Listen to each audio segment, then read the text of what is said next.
important qui est la parole de Dieu, et plus spécifiquement comment la lire et comment s'en nourrir. L'Écriture déclare que la parole de Dieu est esprit et vie, et hélas, en tant qu'enfant de Dieu, on a parfois tendance à figer la parole dans la lettre qui tue, en éludant le Saint-Esprit qui donne justement vie à l'Écriture. Je vous propose comme texte de fondement Romains chapitre 10, verset 17. C'est un verset bien connu qui dit que la foi vient de ce que l'on entend, et ce que l'on entend vient de la parole de Dieu. Et dans ce verset, deux éléments nous sautent aux yeux. Premièrement, la foi, et deuxièmement, la parole. Et nous découvrons le lien étroit qu'entretiennent ces deux éléments. Nous découvrons en réalité que la foi est produite par la parole de Dieu. La foi est le résultat de la réception de cette parole. Parce qu'en réalité, ce qui va produire une foi vivante en nous, c'est la manière dont nous allons recevoir cette parole. Donc, les questions que nous avons à nous poser, et qu'il est capital que tout enfant de Dieu se pose, c'est comment reçoit-on cette parole? De quelle manière? Ou pour le dire autrement, dans quelle terre? Et quels sont les effets de cette parole?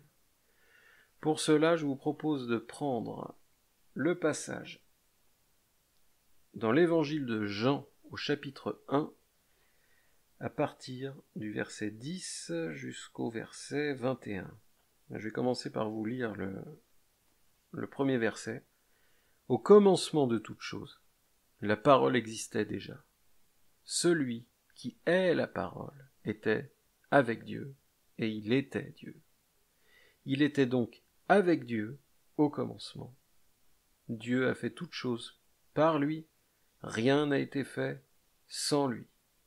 Ce qui a été fait avait la vie en lui. Et cette vie était la lumière des hommes. La lumière brille dans l'obscurité.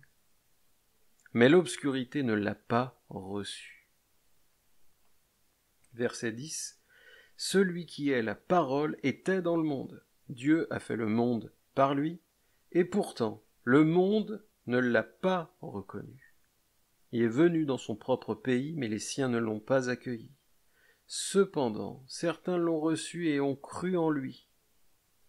Et à eux, il leur a donné le droit de devenir enfants de Dieu. » Verset 13, très important, « Ils ne sont pas devenus enfants de Dieu par une naissance naturelle, ni par une volonté humaine.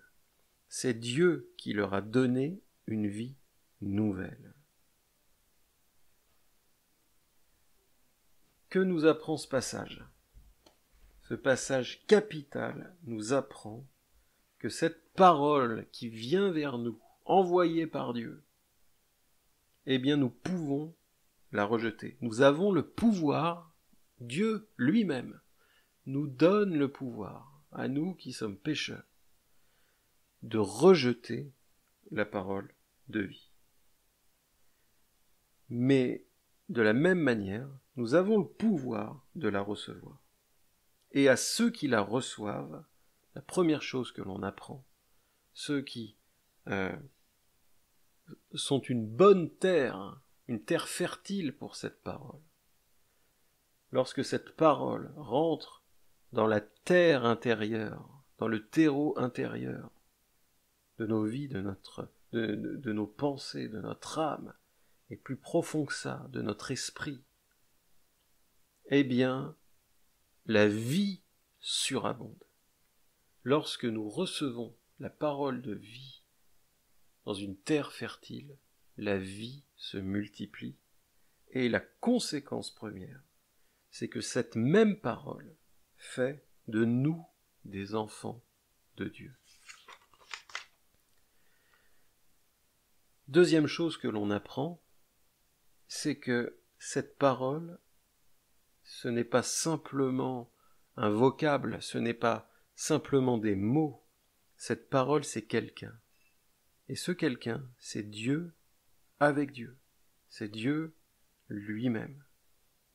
Et au verset 14, nous allons encore plus loin. Celui qui est la parole est devenu un homme, il a vécu parmi nous, plein de grâce et de vérité. Nous avons vu sa gloire, la gloire que le Fils unique reçoit du Père. Donc, nous ne recevons pas une chose, nous ne recevons pas un mot, nous recevons une personne à part entière. Donc, pour récapituler, si nous avons la grâce d'être une bonne terre, lorsque nous accueillons cette parole, lorsque nous acceptons de la recevoir en nous, elle fait de nous des enfants de Dieu. Ça veut dire qu'elle nous rend vivants spirituellement. Deuxièmement, cette parole, ce n'est pas juste des mots, c'est quelqu'un. C'est le Fils de Dieu, Jésus-Christ, le Fils unique de Dieu. Verset 14 de Jean 1, cette parole est devenue un homme. Donc nous ne recevons pas une chose, mais nous recevons une personne à part entière. Et cette personne, c'est celui qui est le chemin, la vérité et la vie elle-même. Voyons maintenant les obstacles à cette parole et à la réception en nous de cette parole afin qu'elle produise ce qu'elle est appelée à produire, c'est-à-dire la vie. Il y a un problème récurrent, et c'est un problème très pratique, c'est la lecture. Beaucoup trop de gens ont du mal à lire ou n'aiment pas lire. Et lorsque la parole est écrite, on a du mal à la recevoir. Pourquoi ? Eh bien parce que y a des gens qui n'aiment pas lire, c'est leur droit, mais pour beaucoup, lire est certes rébarbatif, mais surtout, je pense que le problème sous-jacent, le vrai problème derrière, c'est que pour beaucoup de personnes, lire veut dire avoir un niveau intellectuel très développé. Or, nous avons bien souvent une telle image de nous, un tel jugement sur nous-mêmes, trop bête, pas assez intelligent, pas assez ceci, pas assez cela, pas capable de, que nous nous décourageons avant même d'avoir essayé. Donc, avec une telle mentalité, lire crée en nous souvent une pression intellectuelle désagréable, suffisamment désagréable pour nous éloigner de la parole de Dieu. Alors, évidemment, ça fait le jeu de l'ennemi, mais nous ne devons pas en rester là, et je crois que Dieu désire nous rapprocher de sa parole, parce que la parole de Dieu, c'est Jésus-Christ lui-même. Et se tenir à l'écart de cette parole, c'est se tenir à l'écart de Dieu lui-même. Une première solution, c'est de se dire « j'ai du mal à lire, j'aime pas ça, ou je me sens pas capable de comprendre suffisamment les mots ou la formulation des phrases de la Bible, eh bien, je vais écouter la Bible en audio. » Mais à vrai dire, quasiment tous ceux qui ont du mal à lire ont du mal à écouter. Ou pour le dire autrement, ils savent écouter, mais ils ne retiennent rien. Ça rentre par une oreille, ça ressort par l'autre. Pourquoi ? Eh bien, tout simplement parce que c'est un effort personnel. C'est par un effort personnel que nous essayons de nous approcher de Dieu. C'est par un effort personnel que nous procédons pour nous approcher de la personne du Seigneur. Et que nous dit 1 Corinthiens 2 au verset 14 ? Eh bien 1 Corinthiens 2 verset 14 nous dit que l'homme qui ne compte que sur ses facultés naturelles est incapable d'accueillir les vérités communiquées par l'Esprit de Dieu.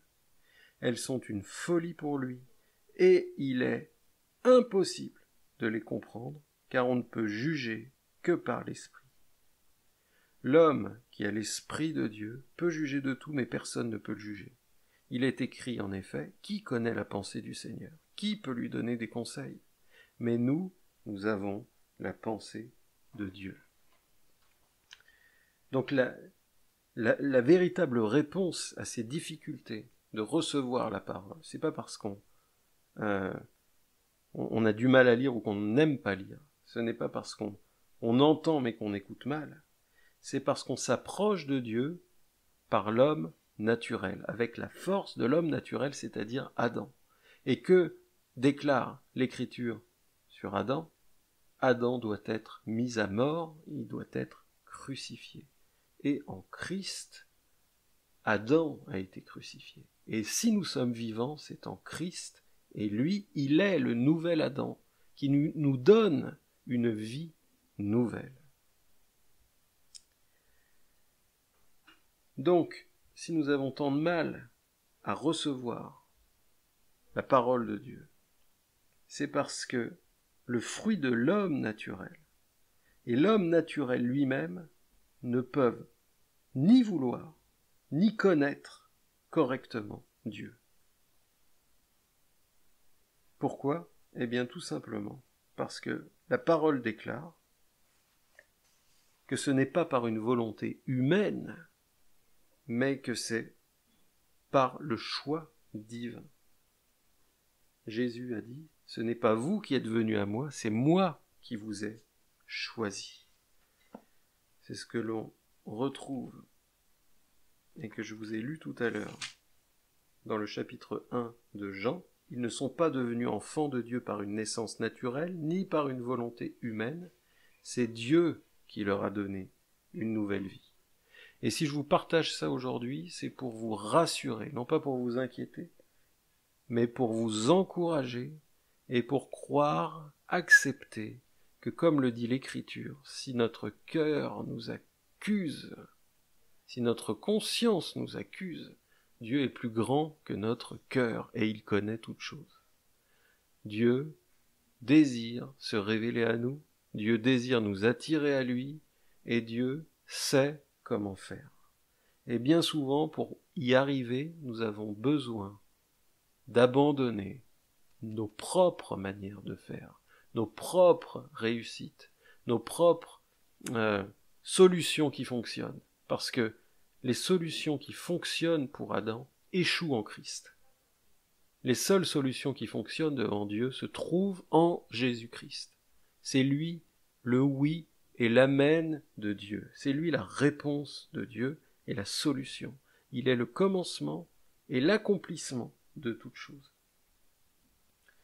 Romains 7 et 8 s'appliquent parfaitement à cette réalité que je décris, qui est en fait le décalage entre la chair et l'esprit.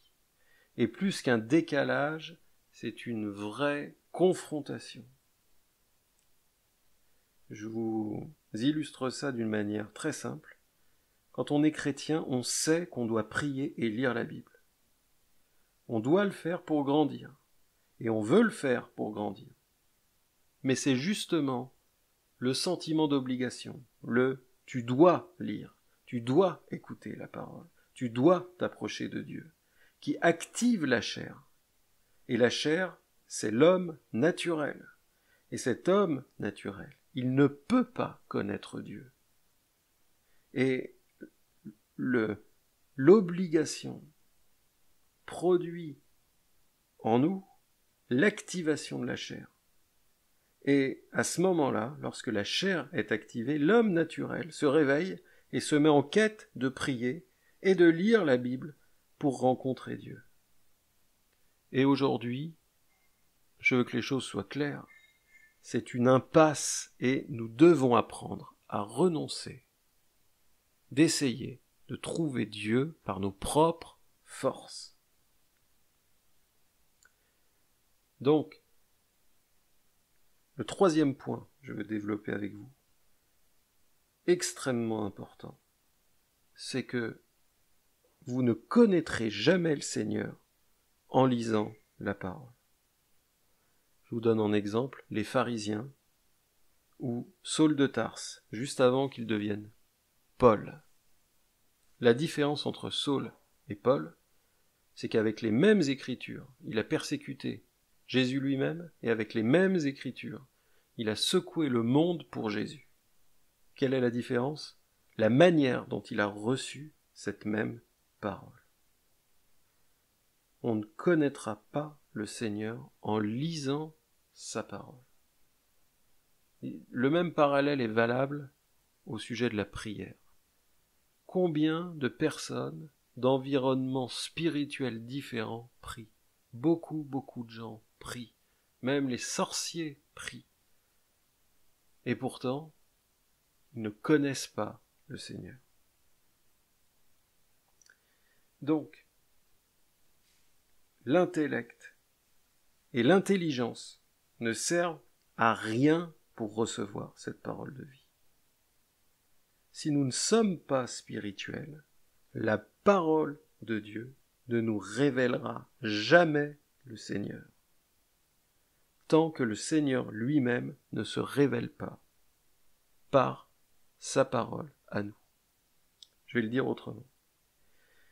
L'intellect et l'intelligence, nos capacités intellectuelles ne nous serviront jamais à recevoir la parole de vie dans une bonne terre.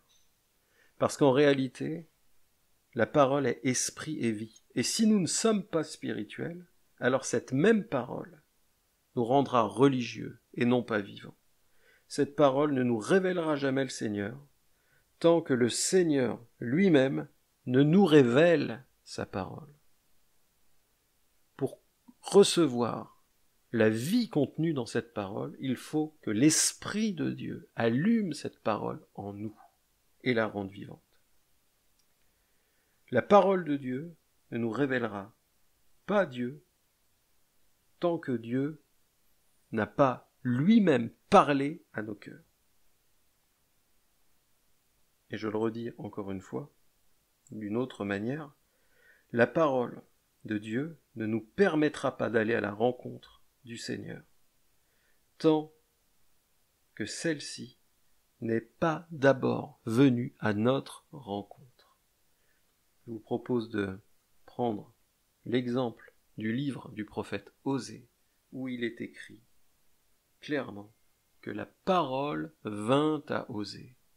La parole est vivante, la parole c'est Jésus-Christ, et pour que cette parole ait un sens spirituel en nous, ce n'est pas à nous de venir vers cette parole, mais à cette parole de venir à nous et d'allumer les réalités spirituelles qu'elle contient.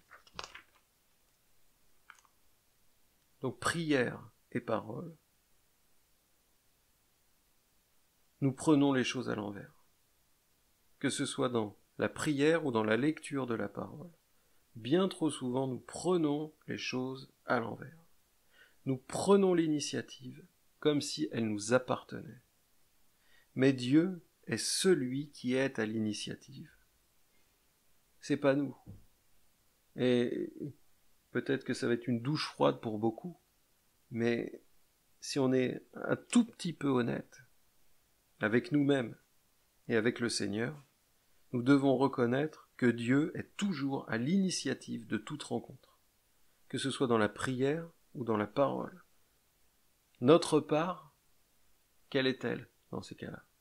Si Dieu est le commencement, la fin, qui fait tout, qui décide de tout, que c'est lui qui prend l'initiative, que c'est lui qui se révèle, et que sinon on ne peut rien comprendre. Eh bien notre part, c'est simplement de nous rendre disponibles. Ça nous appartient. Dire aujourd'hui, Seigneur, je te donne mon temps, que ce soit 5 minutes ou 5 heures, je veux vraiment m'asseoir à tes pieds et te recevoir, toi. Non pas comme je veux t'entendre, non pas comme j'ai décidé de t'entendre, mais comme toi tu désires te révéler. Reprenons donc dans le bon ordre, c'est-à-dire lorsque nous sommes nés de nouveau. Premièrement, c'est d'abord la présence de Dieu, puis la foi qui se manifeste, et jamais l'inverse.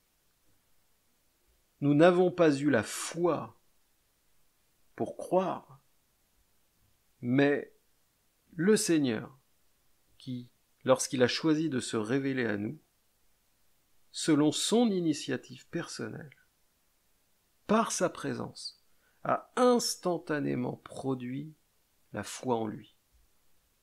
Et je vous mets au défi de vérifier, dans votre vie personnelle si vous êtes né de nouveau, la foi n'est pas venue parce que vous n'avez pas rencontré Jésus en cherchant les Écritures. C'est Jésus qui a illuminé la réalité de ces Écritures lorsqu'il s'est présenté à vous. C'est la présence de Dieu qui a produit la foi dans l'Écriture. Et puisque l'Écriture c'est son témoignage, sa présence rend vivantes ces mêmes Écritures.